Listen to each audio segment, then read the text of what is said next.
اعوذ باللہ من الشیطان الرجیم، بسم اللہ الرحمن الرحیم۔ آج ہم سورۃ العنکبوت کی آیت نمبر 1 سے شروع کرتے ہیں۔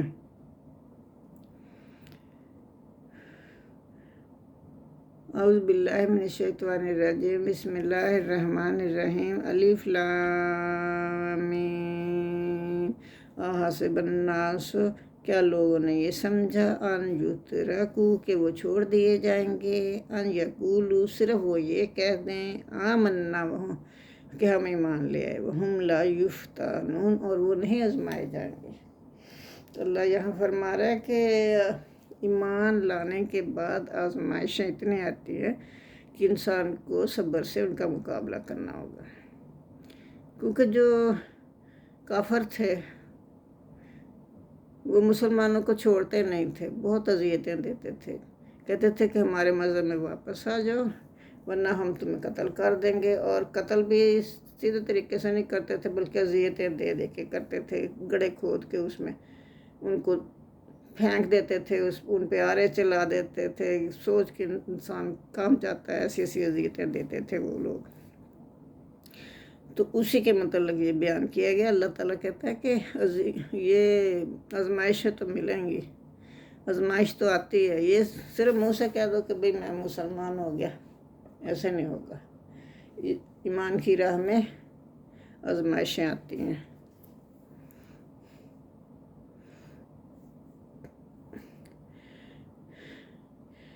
احسب الناس، کیا لوگوں نے یہ سمجھ رکھا تھا، یترکو کہ وہ چھوڑ دیے جائیں گے، یقولو صرف یہی کہنے سے، آمنا کہ ہم ایمان لے آئے، لا یفتنون اور وہ آزمائے نہیں جائیں گے۔ وَقَدْ فَتَنَّا الَّذِينَ مِن قَبْلِهِمْ، بے شک آزمایا ہم نے ان لوگوں کو بھی جو ان سے پہلے مسلمان ہوئے تھے، اور ان کو بھی آزمائیں گے۔ فَلَا يَعْلَمَنَّ اللَّهُ، بس اللہ ضرور معلوم کرے گا، الَّذِينَ صَدَقُوا کون لوگ سچے ہیں، وَيَعْلَمَنَّ الْكَاذِبِينَ اور اللہ ضرور معلوم کرے گا کون لوگ جو ہیں وہ جھوٹے ہیں۔ ام ہاں سے الَّذِينَ يَعْمَلُونَ السَّيِّئَاتِ، کیا ان لوگوں نے یہ خیال کیا جو کہ برے کام کرتے ہیں، یسبقونا کہ وہ ہمارے قابو سے نکل جائیں گے، ساء ما یحکمون تو وہ برا ہے جو وہ عمل کرتے ہیں۔ من کان یرجو لقاء اللہ، جو شخص امید رکھتا ہے اللہ سے ملاقات کی، فإن أجال اللہ لآت تو پھر بے شک مقرر کیا ہوا وقت ان پر آ جائے گا۔ من کان یرجو لقاء اللہ، جو اللہ سے ملاقات کی امید رکھتا ہے، فإن أجال اللہ لآت تو بے شک مقرر کیا ہوا وقت ضرور آ جائے گا، وَهُوَ السَّمِيعُ الْعَلِيمُ اور وہ سننے والا اور جاننے والا ہے۔ آیت نمبر 1 تا 3 میں اللہ تعالیٰ فرما رہے ہیں ایمان کو آزمائش، اللہ ایمان کو آزمائش میں ڈالتا ہے تاکہ کھرے اور کھوٹے کی تمیز ہو جائے۔ جنت بڑی قیمتی چیز ہے اور صرف ایمان کے زبانی دعوے سے نہیں مل سکتی۔ آزمائش کی کئی صورتیں ہیں، کبھی کفار مخالفین کی اعزاؤں سے آزمائش کی جاتی ہے، کبھی بیماری اور تنگ دستی سے بھی آزمائش کی جاتی ہے، کبھی جانی اور مالی نقصان دے کر بھی اللہ آزماتا ہے۔ جب بندہ مومن ثابت قدم رہتا ہے، کسی صورت میں بھی اللہ کا ساتھ نہیں چھوڑتا، تو اللہ تعالیٰ کامیابی عطا فرما دیتا ہے۔ سبحان اللہ۔ تو آیت نمبر 4 میں اہل ایمان کو صبر و ثبات کی تلقین کرنے کے بعد ان لوگوں کو مخاطب کیا جا رہا ہے جو حق پرستوں کو اذیتیں دے رہے تھے اور دے رہے ہیں، ابھی بھی دے رہے ہیں، کہ وہ پوری طرح ہماری گرفت میں ہیں۔ وہ یہ نہ سمجھیں کہ وہ کامیاب ہو جائیں گے، کامیاب ہمارے بندے ہی ہوں گے اور حق غالب آ کر رہے گا۔ تو آیت نمبر 5 میں یعنی جو اللہ کے سامنے پیش ہونے کا یقین رکھتا ہے اسے ہر کام کرتے وقت یہ سوچنا چاہیے کہ مجھے اس عمل کے لیے اللہ کے سامنے جواب دینا ہے اور اللہ تعالیٰ میرے کھلے اور چھپے کام سے باخبر ہے۔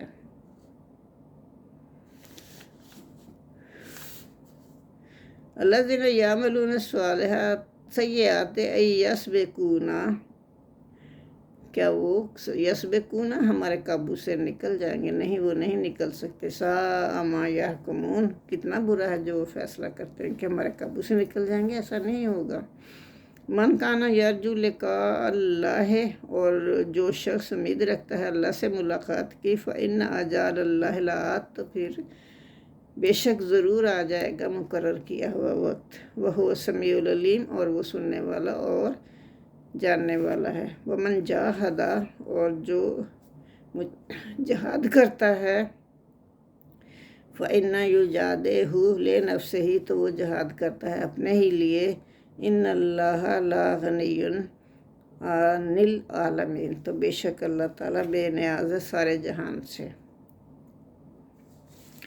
تو یہی آیت نمبر 6 میں یعنی ہم جو تم کو محنت کرنے کی ترغیب دے رہے ہیں تو اس میں ہمارا کوئی فائدہ نہیں، تو یہ ہم اپنی خدائی چلانے کے لیے تمہارے محتاج نہیں ہیں، یہ اللہ تعالیٰ فرما رہا ہے۔ اس میں تمہارا اپنا ہی فائدہ ہے، تم دنیا میں بھلائی کرو گے تو آخرت میں جنت کے وارث بن جاؤ گے۔ جنت بغیر محنت کے نہیں مل سکتی، اس کے حصول کے لیے تم کو مسلسل جد و جہد کرنی ہوگی۔ والذین آمنوا وعملوا الصالحات لنکفرن عنہم سیئاتہم، تو اللہ فرما رہا ہے کہ وہ جو لوگ ہیں جنہوں نے جو ایمان لے آئے اور اس کے بعد انہوں نے نیک عمل کیے، تو میں ان کی سب برائیاں دور کر دوں گا۔ ولا نجزینہم، اور میں ان کو ہم ضرور ان کو بدلہ دیں گے، احسن، بہترین، اللہ ذی کانوا یعملون، اس کا جو وہ کام کرتے تھے دنیا میں، اس کا ہم ان کو بہترین اجر دیں گے۔ ووصینا الانسان بوالدیہ حسنا، اور ہم نے انسان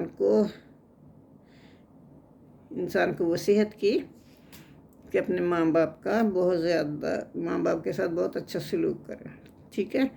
وَإِن جَاهَدَاكَ لِتُشْرِكَ بِي، اگر وہ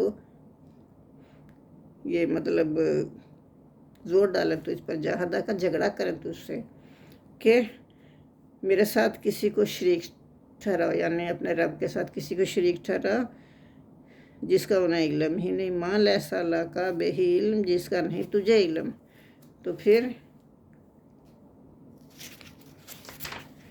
فَلَا تُطِعْهُمَا، تو پھر ان دونوں کا تم کہنا نہ مانو۔ اِلَيَّ مَرْجِعُكُمْ، تمہیں میری ہی طرف لوٹ کر آنا ہے۔ فَأُنَبِّئُكُم بِمَا كُنتُمْ تَعْمَلُونَ، جو تم کرتے تھے وہ اس کا میں تمہیں سب کچھ بتا دوں گا۔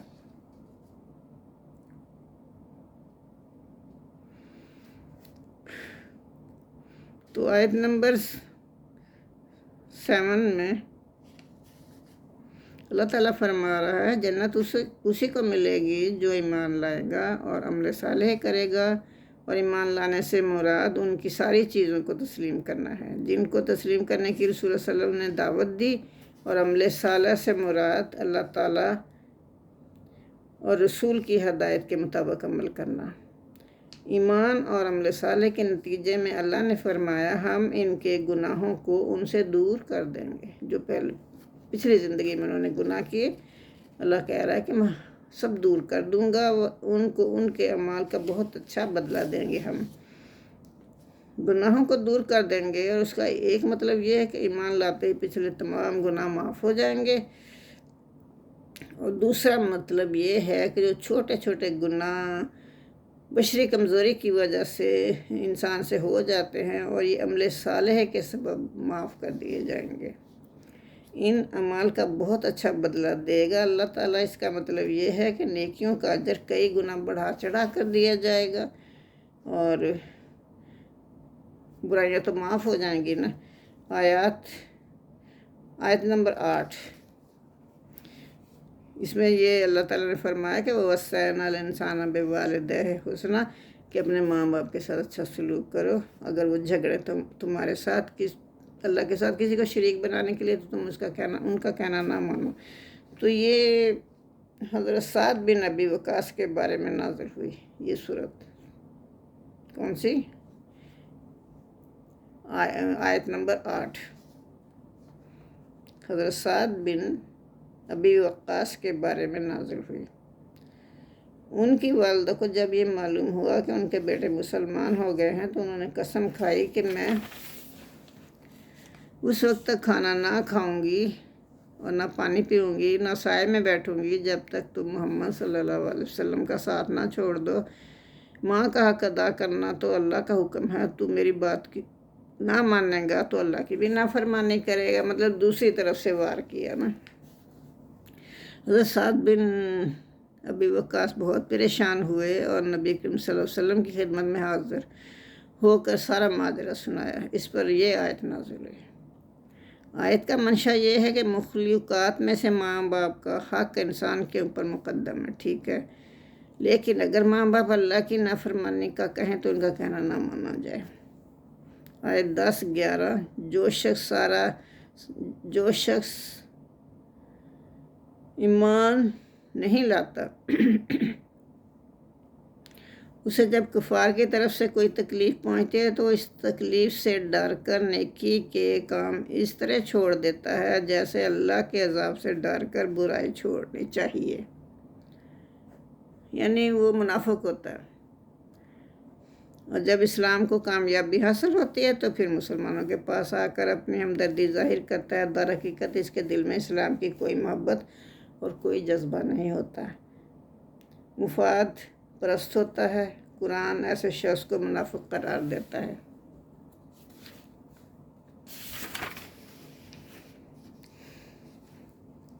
تو اس میں یہ آیت نمبر 7 میں تو وہ ماں باپ کے متعلق بتایا گیا ہے نا۔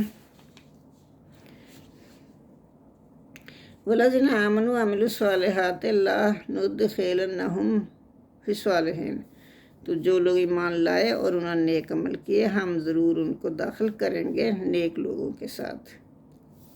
وَمِنَ النَّاسِ مَن يَقُولُ آمَنَّا بِاللَّهِ، اور وہ لوگ جنہوں نے کہا کہ ہم تو ایمان لے آئے اللہ پر، فَإِذَا أُوذِيَ فِي اللَّهِ، اور أُوذِيَ فِي اللَّهِ جَعَلَ فِتْنَةَ النَّاسِ كَعَذَابِ اللَّهِ، تو اور وہ لوگ جو کہ کہتے ہیں کہ ہم تو ایمان لے اللہ پر، جب ان کو کوئی تکلیف پہنچتی ہے اللہ کی راہ میں تو اس کو بنا لیتا ہے آزمائش، ایسی آزمائش بنا لیتا ہے کہ جیسے کہ اللہ کی طرف سے عذاب ہی آ گیا۔